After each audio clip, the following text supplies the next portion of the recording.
Saya masih tak boleh get over isu tasarrufil kaun ni. Dan saya nak, kalau satu sumbangan saya lah kepada masyarakat Islam kita di Nusantara ini, saya nak supaya isu tasarrufil kaun ni kita terus buang. Okey. Sebab ini adalah garis merah yang tidak boleh dilangkah.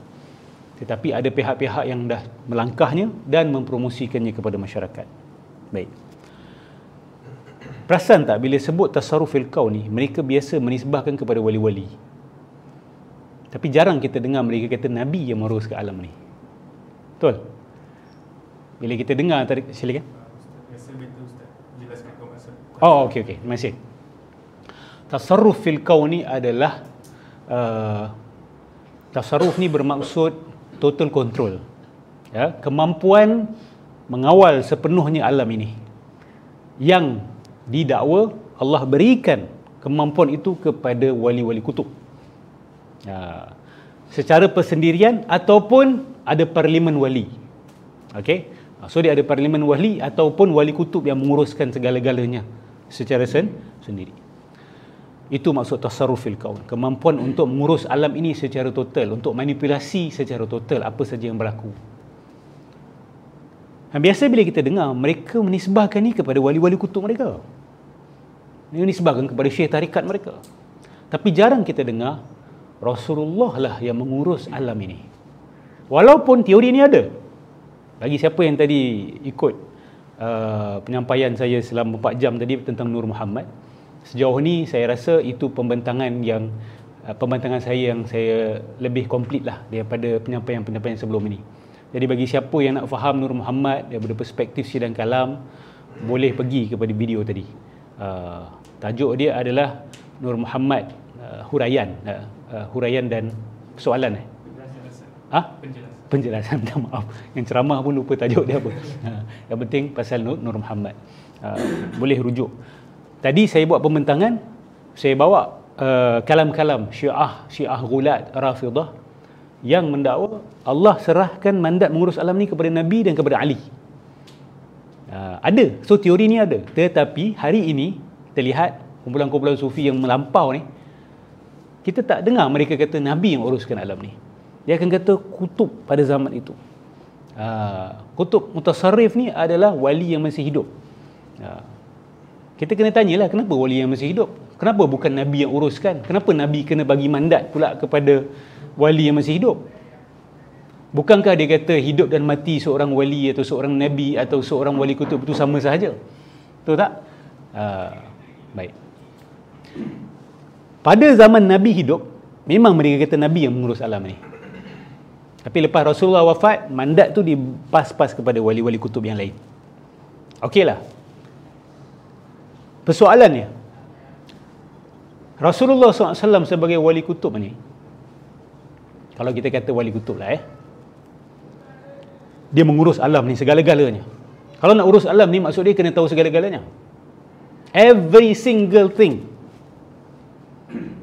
Tetapi kita jumpa dalam sebuah hadis yang sahih, Nabi sebenarnya tak tahu banyak perkara.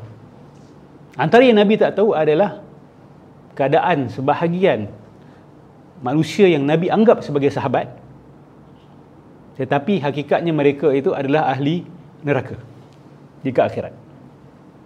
Nabi tak tahu. Takkan Nabi tak tahu detikan hati munafik? Betul tak? Mustahil. Sebab Abdul Aziz Ad-Dabbar kata wali-wali ni yang menguruskan detikan hati orang dan tahu segala-galanya.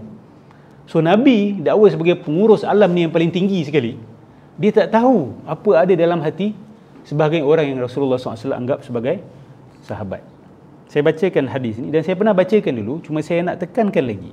Bagi saya ini hujah yang saya tak tahu macam mana mereka nak sangkal. Kalau Nabi pun tak tahu, macam mana wali-wali selepas ni boleh mendakwa lebih daripada itu? Kan? Dalam Sahih Bukhari, hadis ni banyak diriwayatkan ya. Dalam Bukhari ada, dalam Muslim ada, Tirmizi ada, Ibn Majah ada, dalam Ahmad ada, ya, dalam Musnad Ahmad ada. Hadis yang lebih kurang sama Okey, sekejap.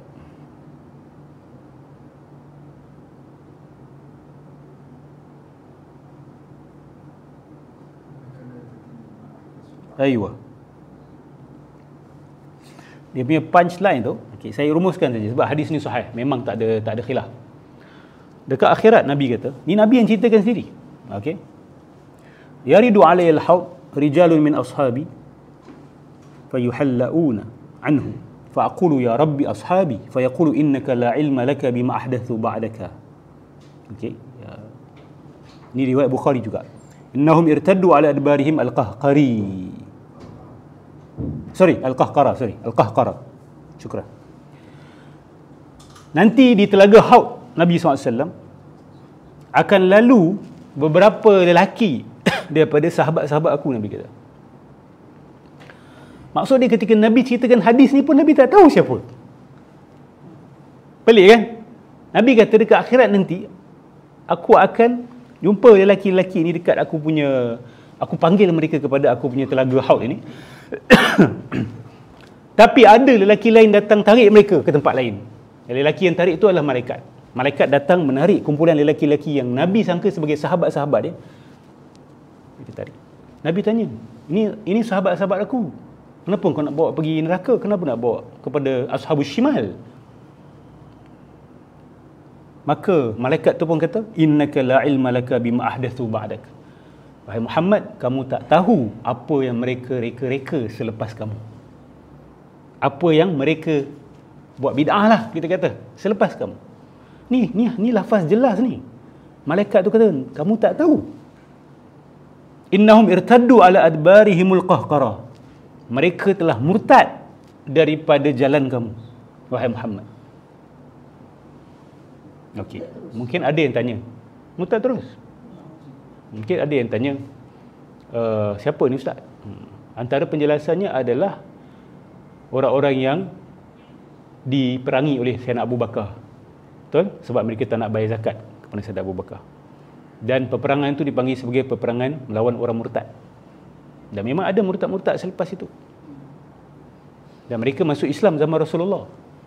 Dan kita tak nafikan ada yang masuk Islam sebab Islam dah berkuasa waktu tu.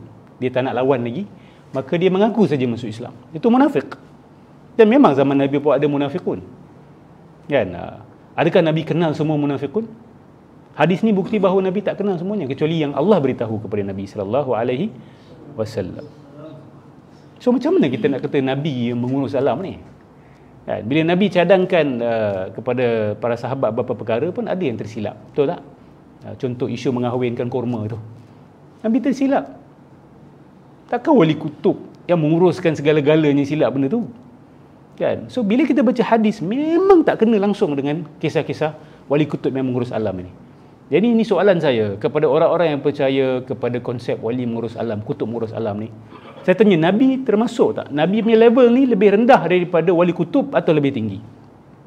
Kalau lebih tinggi, Nabi tak tahu tentang sahabat-sahabat dia sendiri. Nah, ini bukan sahabat-sahabat yang masyhur ya.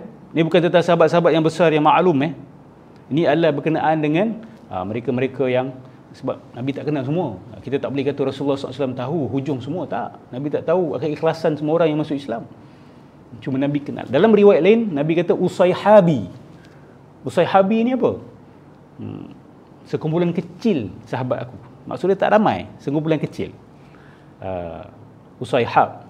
Ada dalam lafaz lain adalah ashab. Ada juga ulama yang cuba mengatakan bahawa murtad dekat sini bukan murtad keluar daripada Islam. Ada yang kata macam tu. Tapi murtad di sini bermaksud mereka meninggalkan sunnah Nabi sallallahu alaihi wasallam. Mereka melakukan maksiat, ya? Bukan bermakna mereka telah kufur kepada Allah Subhanahu wa taala. Sebab maksud irtadda tu keluar, tinggalkan. Irtadda daripada sunnah pun boleh. Ayat mana yang cakap mereka-reka tu ayat mana? Mereka-reka yang mana macam mana? Ustaz dia bila ni Ahdathu ba'dak. Ahdathu tu dia sama lafaz dengan kullu muhdatsatin bid'ah. Semua benda yang baru yang direka-reka itu adalah bid'ah. Muhdatsah. So dalam lafaz ni Nabi guna perkataan ahdathu. Mereka membuat sesuatu yang baru. Mereka sesuatu yang baru. Tak kira lah akidah ke perbuatan ke. Tapi kalau tengok lafaz hadis ni keras. So boleh jadi dia merujuk kepada akidah. Okay? Ada sebahagian yang selepas Rasulullah wafat dia started dia nonsense. Dan kita tahulah berlaku fitnah selepas zaman Rasulullah wafat antara sahabat. Okay. So apa rumusan dia? Nabi tak tahu certain things. Dan ini bukan benda kecil, ini benda besar. Sampai ke akhirat. Maksud dia, lepas Rasulullah wafat pun Rasulullah tak tahu. Geng-geng ni kata, wali ni waktu hidup hebat, lepas meninggal lagi hebat. Betul tak? Dia punya power tu lagi power up. Lagi bebas. Nabi, waktu hidup dia ni, ketika dia ceritakan hadis ni, dia tak tahu. Ketika dia lepas meninggal pun dia tak tahu. Sebab apa? Buktinya dekat akhirat baru Rasulullah SAW tahu. Nabi terkejut. So dalam kubur pun Nabi tak tahu. Ni saya nak tanya golongan Barelwi ni lagi satu. Barelwi ni dia ada satu teori, dia kata Nabi nazir wa hadir. Ini teori dia orang. Nabi melihat kita 24 jam satu hari, 7 hari seminggu, dan Nabi hadir di segala tempat. Nabi ada di mana-mana dan Nabi tahu segala-galanya tentang kita. Ni apa ni? Takkan Nabi tak nazir wa hadir dengan sahabat-sahabat dia sendiri? Ini sebab tu kita kata kebatilan ini, walaupun awak mungkin tak ada hujah nak jawab, tapi akal awak tak boleh terima bila mereka sebut wali kutub ni kan. Tak mustahil Nabi tahu semua dan sebagainya. Dah macam Tuhan lah. Dan hari ini saya kongsi kepada awak, hadis ini bagi saya adalah satu nuklear bom kepada konsep tasarrufil kaun ini. Okey, satu nuklear bom. Sebab mereka juga mengiktiraf Nabi SAW lah yang paling tinggi sekali. Kan? Kalau betul pentadbir alam ni Rasulullah. Dan kita nak tahu kenapa Nabi pas pula kepada yang lain. Sedangkan Rasulullah SAW di alam kubur tu dia orang kata masih hidup lagi macam biasa je. Alhamdulillah. Baik. Jadi saya mohon lagi sekali buanglah teori tasarrufil kaun ni. Kepada asatizah yang duk defend kata, oh tak ada masalah, macam kita percaya pada pengurus, macam kita percaya kepada Perdana Menteri. Tak sama langsung. Itu adalah comparison yang langsung tidak sama. Sebab benda ni berkaitan dengan perkara ghaib. Perdana Menteri menguruskan kita boleh nampak, tak ada masalah. Kan? Bila mendakwa bahawa wali kutub menguruskan rezeki dan sebagainya, itu perkara ghaib yang awak dakwa-dakwi. Itu rajam bil ghaib. Kan? Satu dakwaan yang melontar sambil tutup mata. Itu rajam bil ghaib. Tak nampak main campak aja. Tutup mata main campak kepada awak rajam campak batu ke, atau awak memanah sambil menutup mata. Itu istilah yang digunakan dalam bahasa Arab.